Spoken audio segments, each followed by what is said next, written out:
Police পাত্তা যদি না দেয় সেই পুলিশের বিরুদ্ধে পুলিশ মন্ত্রী কোনো ব্যবস্থা নিয়েছে?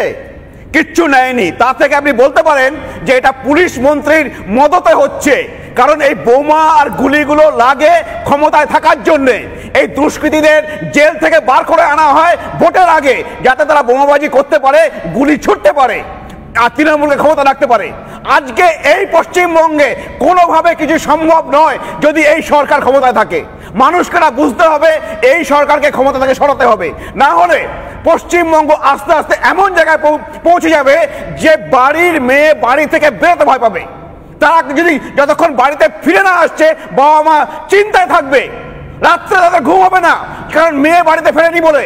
এই অবস্থা আমাদের পশ্চিমবঙ্গের শাসন ব্যবস্থা নিয়ে গিয়েছে।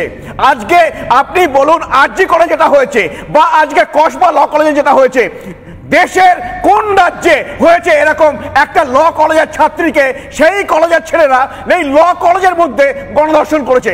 দেখান কোথাও আছে কিনা। আজকে এইটাই হচ্ছে এগিয়ে বাংলা মডেল, বাংলাকে শেষ করে দেওয়ার মডেল। এর থেকে আমাদেরকে বেরিয়ে আসতে হবে, মানুষকে সেটা বুঝতে হবে যে এই তৃণমূল থাকলে বাংলা শুধু দুর্দান্ত হয়েছে, বাংলা শেষের দিকে যাচ্ছে।